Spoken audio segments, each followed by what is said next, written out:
Good morning, everybody. Good morning. Welcome to Coffee Talk. Cheers. Our first guest. Well, Welcome. good morning. How are you? Good. Will you tell us a little bit about yourself? Well, I'm getting old. I see that. I've been, my career started out as a banker. I was a banker for 30 plus years, president of a bank for 18 years, and then decided to go try to start a new bank. That didn't work out very well. So I am now a realtor. And so that was kind of my fallback job. I always kind of wanted to be one anyway, because I thought those guys made easy money, but finding out that's not the truth either. So, but now I'm also a consultant to the Southside SBURA, Southside TIF District. It's called South Billings Urban Renewal Association. And that's been a fun job so far too. So. Yeah, and that's why I wanted to invite you. I wanted you to tell us more about your position there and what you can do to help. Well, first thing we kind of have to explain is what a TIF district is. And you draw a line around a certain area of town that you think needs help. The goal of our district is removal of blight and business development. So we're trying to do a lot of things down there to make it better economically on the south side. Also to get rid of a lot of less than desirable sites. Desire. Yeah, desirable. Can you tell us what the boundaries of your Well, area? it goes up to State Avenue, goes like over to Maloney Lane, kind of in that area, and then it goes clear over to where those new warehouses are on the south of the interstate. So it's a pretty big area. And there's three of them in town. There's one in the Bird, and there's one downtown. Basically, what happens is when they created TIF district, they basically freeze the taxes that go to the city and stuff. And then as things increase, the taxes increase, then that extra money comes to us, and then we use it for our projects. And a lot of the things we've done on the south side is we've done a lot of paving, a lot of curbs, gutter, sidewalks in that area. If you look, King Avenue East was one of our projects, but I think we've got maybe half a dozen streets left to pave down on the south side. But before we started doing that, there was a lot of gravel streets down there. We've helped put in a softball field at Newman School. We're going to put solar panels on Riverside School. We helped pay for the evidence centers down on the south side. We've got money going to, we got two TIF applications in right now, one for the Billings Hotel. They're doing a big expansion. And then Jackson Court just built 34 apartments down there, and they're going to build another 32, I believe it is, just on the south side of the Jackson Courts. They'll be called Mitchell Courts. And the area where they're going is really junky. And it's going to clean that. They'll clean that up and then have more affordable housing for the south side. So as those funds are available, like, are they depleted on an annual basis? Like, how does that work? Like, are there always continuous amounts of funds available in that district? Well, After they apply, of course, but. Well, we have a budget that we work with, but we get about 4.3 million a year. Just from taxes. Just from taxes increase. And so we have to kind of juggle that to make sure we don't run out. I mean, right now we got plenty of money in there, and a couple of things we're looking at right now, of course, the big one is the rec center. Yeah. And we'll take probably maybe 2.5 million of that 4.3 million to do a bond issue to pay for that, and so we can borrow against that. And so that would not impact the taxpayers. No, there's no impact to the taxpayers because this money is already coming into us. And then the rest of it would use for different projects and things like that. So we'd still have quite a bit of money coming in every year to. Is there a piece of dirt slated for that rec center? Yes, we will. We own 10 acres of land right by the gas station, right be east of the softball fields. Then it goes north. And so we have 10 acres in there that this will go on. It's pretty exciting because we've hired collaborative design to take it from the big $143 million that we had down to about 35 or 40 that we think we can come up with. We might be able to come up with more. We've got a couple possible gifts that we may get that we're working on. Signal Peak Mine is one of them, and then there's a program that gave $10 million through, I can't remember the exact name of it, but it's government tied into the Malmstrom Air Base. In this case, it would be tied into the Montana National Guard that are going to be up at the airport. And their purpose would be to be able to use a swimming pool, for example, if we get a swimming pool in there. So, Awesome. so we're working on some of those, but our goal right now is about $40 million that we could count on to fund whatever we can build. And so collaborative design has taken it from the 113 million that we had on that last bond issue down to what we can do. And we're real close to having that number and what we. So if they can get that done, how soon would they start on that rec center? We worked backwards on the time frame here about a week ago. So our goal is to start, if we can get it all approved and everything, it's got to go through the city council to get their approval to go ahead. But our goal would be to start digging in May 1st a year from now. Wow. You know, you've got to go through the RFPs to get an architect, and you've got to put it out for bid. You got to get the plan, you know, right now it's a concept, and so you've got to get the plans all drawn up, and that takes, you know, quite a bit of time, you know. So. Well, how long have you worked on this project? About 4 years. Yeah, so. And you're only 29, so Yeah. you have lots of time for you Well, to my complete goal this now is to project. make sure I get to see it started. But we met every week for about a year and a half, you know, and get the money to get an architect to hire to draw up these plans and stuff. So, yeah, it's been quite a while that we've been working on this.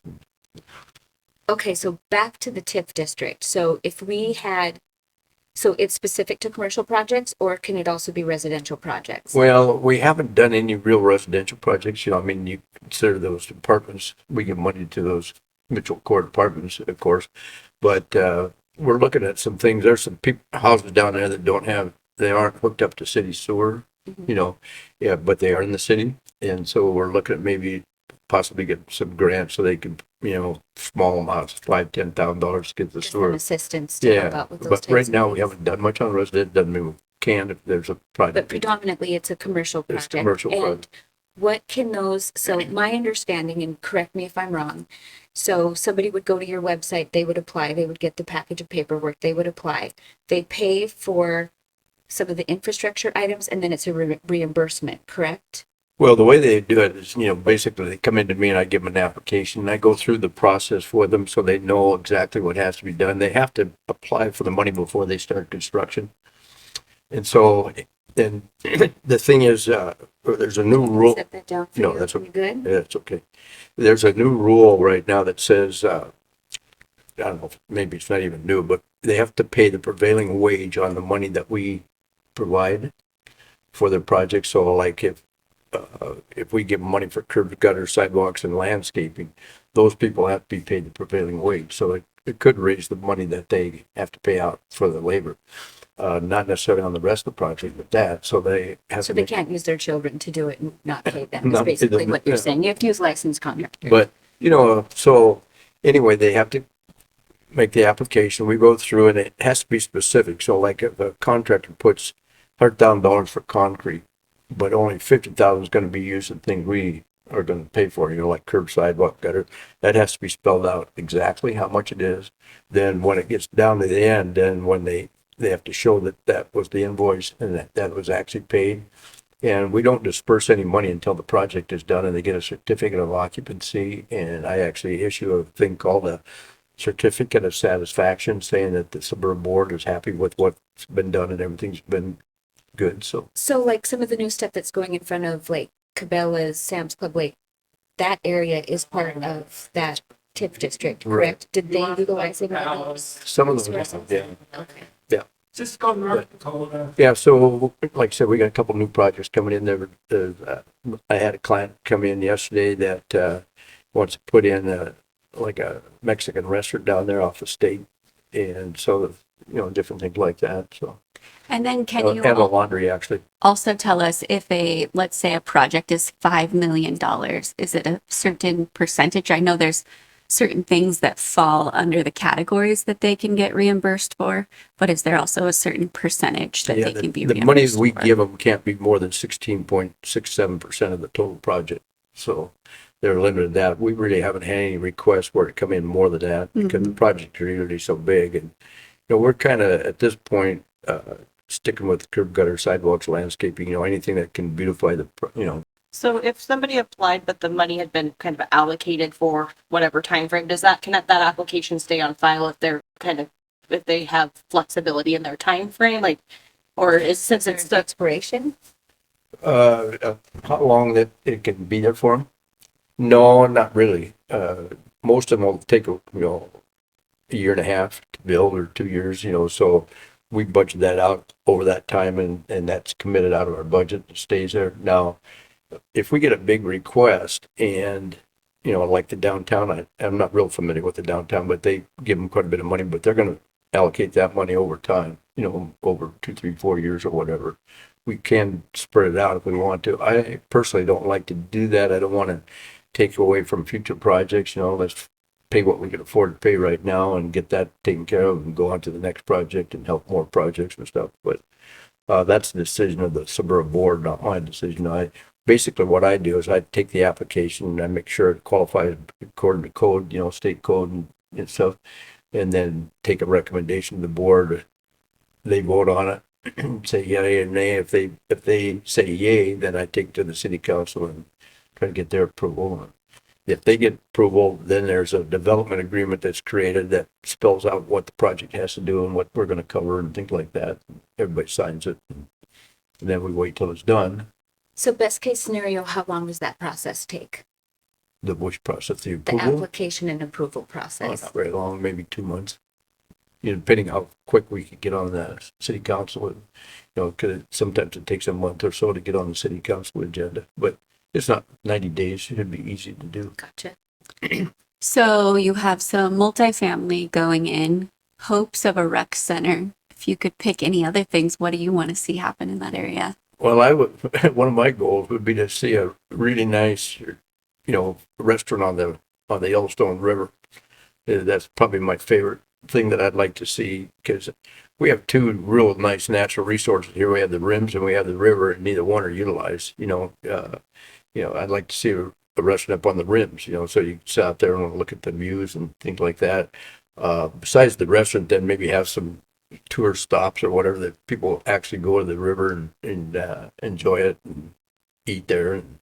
But that's probably a long-term dream. I don't know. There's some issues with it. It's kind of in a floodplain in a lot of that area and stuff like that. So, and the land availability is running out along there in our district. So, but that would be one that I would like to see. Mm-hmm. There's some other blighted areas that we're really looking at trying to clear out of there right now that, because there's some prime commercial property that's got a lot of blight on it that could be, one of the premier commercial areas down on that south side, bring in more business. And we have to kind of, I would like to try to figure out what they need down there and see if we can get it in there and bring in that kind of business. how did you get involved in all this? How did you start learning about all this and become the expert? Well, I wouldn't say I'm an expert at this, but a friend of mine, Jeff Murray, was on the board, and they have so many positions. There's 7 board members, and they have I think it's 2 at large and 5 resident. You have to have a residence or a business in that area. I'm an at large because I'm way on the west end of town, and so I just got involved in it about 2 months after I was on the board. I became the president because nobody wanted the job, I guess. I don't know how I got involved in these kind of things, but I've been doing it in almost every town that I've ever lived in. It started out in Bozeman when I was in college. Gary Richard, I don't know if you guys know who he is, but he conned me into bowling 100 games straight one time to raise $1,500 for a softball complex. So I started at 9 o'clock in the morning. I finished the next day at 3:30 in the afternoon, bowled straight through, and we raised $1,500. That was probably That was a lot back then. it was, and that was probably my first shot at any kind of fundraising, So then I got to North Dakota, and I headed up a drive to raise over $1 million, put in the ice arena in Wahpeton, North Dakota, and we got that in actually Breck arrangement, so they're border towns. Then in Lewistown, I don't know if you guys ever been on the dinner train up there, the Charlie Russell Choo Choo. We started that in my basement and decided I was president of the chamber at the time, we decided we wanted to make it a focal point.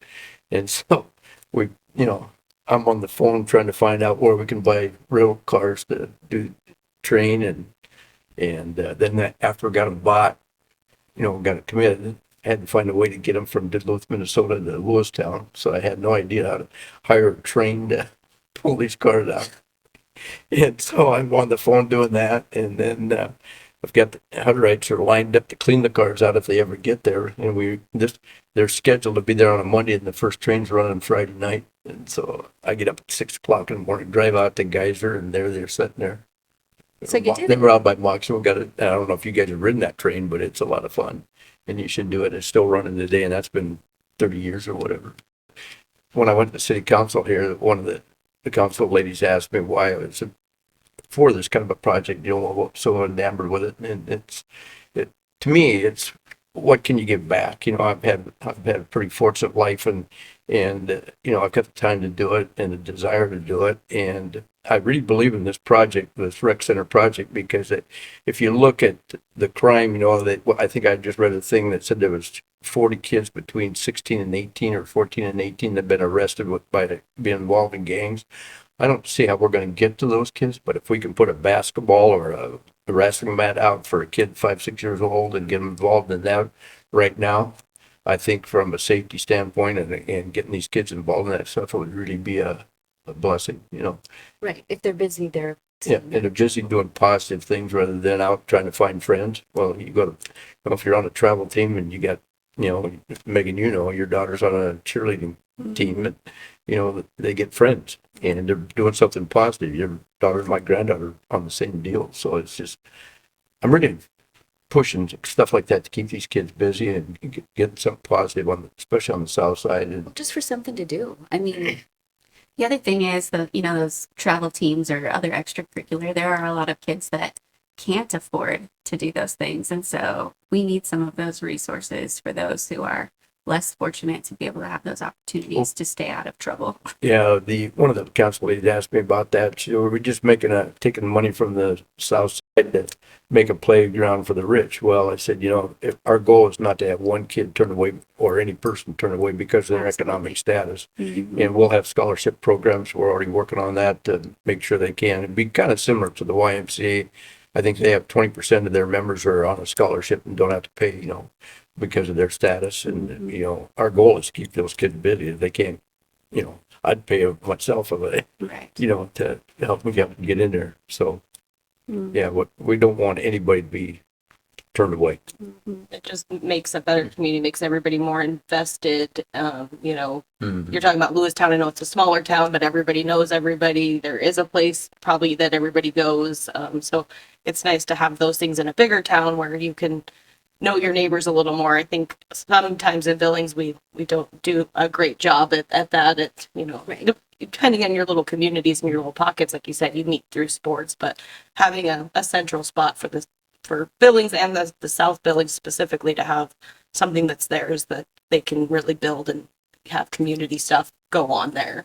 Well, one of the things in Lewistown, there was a friend of mine by the name of Fred Shell. He just had his funeral here a week ago, but he had the foresight to create a foundation in Lewistown because a lot of the money was coming down to other charities in Billings, like Boys and Grove Ranch and stuff that benefit Billings, but wasn't doing anything for Central Montana. So the year before I got there as the bank president, he had started this foundation and he got our bank involved a little bit, and we created foundations a little bit in some of the smaller towns around there. But today, at that time, that foundation didn't have $1 million, but today they have $62 million in that foundation in Lewistown. And it helped pay off the train that I was talking about, and it provides scholarships and just a lot of different things. And it's because of his vision and a couple other guys in there, a guy by the name of Don Fow and Dean Newton, they were kind of like the city fathers and stuff that kind of took me under their wing when I got there and said, we want to see you start doing something now, yeah. So when are you starting the Dick Zier Foundation? Yeah, I gotta feed myself first. How many people are under your wing right now that are coming up to be the next Dick Zier? I don't know. It's just fun. I enjoy doing it. And if I can give back or do some things like that, I'll be ecstatic when I see that shovel go in the ground. Hopefully we can get it done. We're not there yet, but I just think Sure. it'll be so good for Billings and the whole region. economically even, the chamber's 100% behind it. They've hired people to help create more activities, and Evan Decker has been hired to bring events to Billings, sports events to Billings and stuff through the chamber, the T-bid and stuff like that. So it would be a real boost to us. We need this. If you ever coach travel team basketball, you can't find a place to practice, and surely you could do that instead of going to the Metro, because they've had competition in the Metro, and it's just too big of a facility. We're not in competition with the Metro. We'll be doing the smaller things. So, But it's centrally located as well. I mean, having that interstate access right there. Right there. You have, all of those new businesses, the food court, if you look back at, over the last 5 or 6 years, that south side has really taken off with different businesses going in there. And I would contribute a lot of that to the efforts of the South Billings Urban Renewal Association and the TIF district. So it's a benefit. We're the only major city in Montana that doesn't have a city-owned indoor swimming pool, and so, I've been talking about this. I talked about it the other night at a meeting, but we're going to build as much as we can right now, and then I'm trying to decide if we only can build 4 courts that convert to 8. Do I want to keep working and try to get the swimming pool and the hockey sheets of ice there? And I can see myself wanting to keep going to get all that in there, because the hockey, they bring a lot of business to town. There's a lot of kids playing hockey, and then swimming. That's probably the most popular of the 3 things, but it's also the most expensive to build, and it's the most expensive to operate. So that's why it's down on the priority list, but it's still on the priority list. It's not, it is a priority. So. And I think a good lesson of what you said is when Lewistown, they started a foundation with $1 million. Now they have 62. If we put as much as we can put in now, who knows what in 10 years that's going to be. But if we don't start something, then nothing's going to happen. But small progress, not baby steps, but keep moving things forward. Things can continue to grow and be good as long as we put the first dollar in, do the first scholarship, build the first rec center. I think the momentum can really get us somewhere that we can't see right now at this. Well, it's kind of interesting because I was on that board, when I got on the board, and they kept talking about this rec center, and there were studies done clear back in 2017 saying we needed this. And so then I became president. In my very first meeting, I can remember saying, we're going to talk about this rec center, or we're going to try to do something about it. Because if we're not going to do anything about it, let's move on to other projects. And if we are going to do something about it, let's get it started and going. Because nobody, the estimated cost of it was mind-boggling, and nobody wanted to tackle that because the estimate was $100-some million. But if we can go back and at least get something started and get it going, then I think it will build momentum to help get the rest of it. And so, what is it? Build it and they will come. Is that kind of the theory? There's a demand for it. I've got junior hockey league teams that want to come to town and use the facility, and I've had a couple of them call me, and so there's the Y said they'll rent space from us, the city will rent space from us, and there's business there. Tons of opportunities. So if they want to reach you, is there a website, a phone number, your home address? Like Well, Tinder if they profile. the what? Tinder profile. But first, fun fact, if anybody can name his real name to find him on his Tinder account. Yeah, that's a big question, isn't it? So yeah, they just call me, and you can go to Dick Zier Brokerage, but that's my other business, and not everything's on that page. There's a SBURA webpage, SBURA.org, you can go to and look up. It's got all kinds of information on there. We're going to even update that so that it's more easy to read and things like that. But I'm at 2139 Broadwater. You can come in and see me, and we'll get an application to you if you want to, or at least ask me questions. And my phone number's on both Dick Zier Brokerage and SBURA. We'll be sure to post your phone number in the comment section. Yeah, there you go. And if anyone does know your real name, they can post that in the comments, and we'll send them a gift card to somewhere fun. Everything you want from A to Z. Oh my gosh, that's fantastic. Well, thanks for joining us this morning. Yeah, you bet. This is fun. And it's a very worthwhile project. It is.